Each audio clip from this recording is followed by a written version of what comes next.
অভয়নগরে বার্ষিক ক্রীড়া ও সাংস্কৃতিক প্রতিযোগিতা অনুষ্ঠিত হয়েছে। সোমবার ২৪ ফেব্রুয়ারি বিকেলে উপজেলার রানাগাতি সরকারি প্রাথমিক বিদ্যালয় প্রাঙ্গণে এ প্রতিযোগিতা অনুষ্ঠিত হয়। শুভরাড়া ইউনিয়ন বিএনপির সভাপতি কামাল হোসেন ফারাজির সভাপতিত্বে প্রধান অতিথির বক্তব্য রাখেন বিশিষ্ট শিল্পপতি ও সমাজসেবক ইঞ্জিনিয়ার মোহাম্মদ শামীম মল্লিক।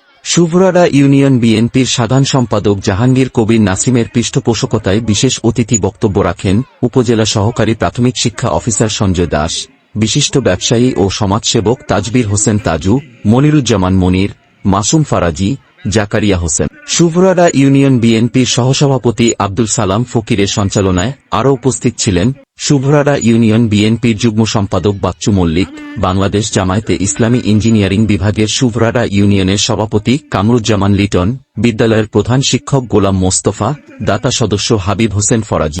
পর্যায়ে চলে যাচ্ছি, আমরা মনে হয় একজন আরেকজনের মুখ দেখবো না, আর একজনের সঙ্গে খাবো না। আমরা রাজনৈতিক আদর্শ আলাদা থাকতে পারে, কিন্তু আমরা এক টেবিলে বসে কেন খেতে পাবো না? আমরা চাই আমরা সবাই এক টেবিলে বসে একই সাথে চলবো, একই সাথে কাজ করব, এলাকার উন্নয়ন, এলাকার সামাজিক কার্যক্রম সম্পন্ন করব। যখন আমরা রাজনৈতিক মঞ্চে যাব তখন আমার যার বিষয়টা সেইভাবে তুলে ধরবো। তো এই বিষয়ের প্রতি আমার সবার কাছে বিনীত অনুরোধ থাকবে, আগামীতে যেন আমি আশা করব আরেকটু ভালো হয়, এই বিষয়টা থেকে সবার প্রতি বিনীত অনুরোধ থাকবে।